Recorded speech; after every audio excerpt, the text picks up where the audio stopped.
Oh, hello there. I was just setting up for recording the next episode of the Blue Alliance. On today's episode, we're actually going to give you behind the scenes to show you all the tips and tricks to make your own video podcast. So, vámonos! And then we'll roll the intro.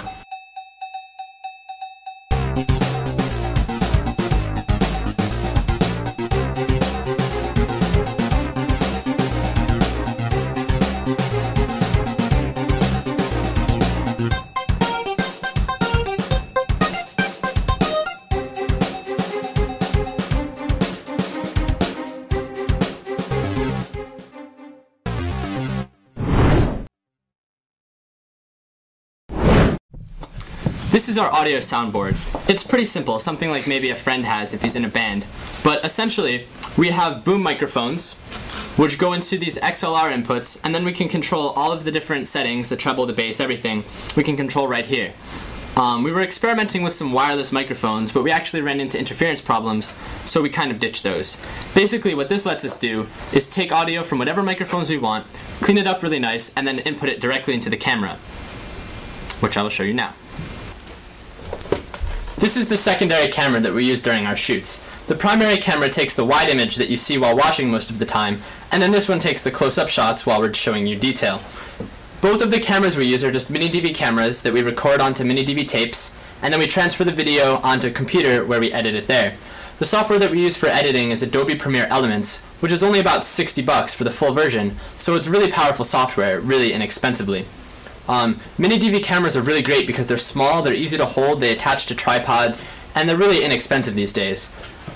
Since we're filming all of this in a basement, lighting isn't really good, and lighting is really important when you're using camcorders. So in order to fill in the gaps in our lighting without spending a tremendous amount of money, we picked up some of these really simple quartz work lights from Lowe's. Now these were $10 each, and they're 600-watt lights, so they're really, really bright and really, really inexpensive. The way it works is there's a bulb inside that gets really hot and really bright, and then there's mirrors to reflect the light to be even brighter and focused, and we have a couple on each side of the set so that everything's evenly lit. If you want to do something on your own and you're not going to be filming outdoors where there's already plenty of light, you probably want to pick up a couple of these lights for a couple extra bucks. So, one of the things that we have is this preview monitor so that while we're recording we can look and see if we're in frame or how everything's doing. And one of the cool things with the preview monitor is video feedback, which is like audio feedback, only it doesn't hurt your ears and looks a lot cooler. Now since we had to construct a set on basically no budget, we're just filming in a basement. We already had a workbench and a tool rack, so it creates the atmosphere that we're going for with the Blue Alliance. Now we're doing a two-camera shoot, so we have the main camera and a close-up camera, and we can cut between the two depending on what we're trying to do. So normally the close-up camera gives us a nice shot of the details that we're working on, and the main camera gives us the wide shot of me and Tom talking. Now, I'm sure there were more things I was going to talk about. Mics. Right. Just keep going, we'll use this cut. Here you can also see the microphones that we were talking about earlier with the mic board. We have two boom microphones positioned to pick up all of the audio on the set, so it's important to make sure that we're quiet while we're recording and not making any background noise working on other things. That's right, no background noise. For our editing process, we use Adobe Premiere Elements version 2.0. This is a really great piece of software because it's only $60, but it packs most of the functionality built into the full version of Adobe Premiere. It gives us multiple video tracks and audio tracks for editing, as well as advanced animation and filter techniques that we can use to control the video content to make it look exactly the way we want. Now to import the footage from the camcorder is really simple since it's using IEEE 1394 FireWire as a communication standard. All I have to do is plug the camcorder into the computer, select Capture in Adobe Premiere, and pretty much everything takes care of itself. Once we have the footage imported, we cut it into clips, drop it into the segments, throw in little name bars, little introduction segments, the animations, the credits, and then basically it's done. Then we have to compress it, and compression can be kind of difficult.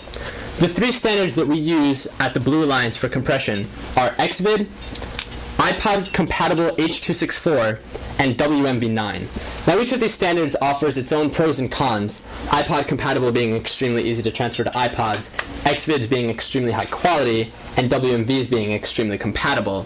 So instead of having to choose one of those that we think would be best for everyone, we provide you, the viewer, with the choice. One thing that any podcast relies heavily on is the internet. Without a website, we wouldn't be able to communicate with you, our viewer, and give you our show to watch. For our website, we have different sections, an About Us section, a Contact Us section, as well as the main page containing all of our posts.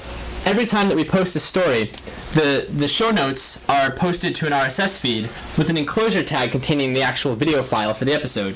This lets automated RSS readers automatically download and view the video content, as well as regular RSS readers to read the news post and be like, hey, look, a new episode to go download.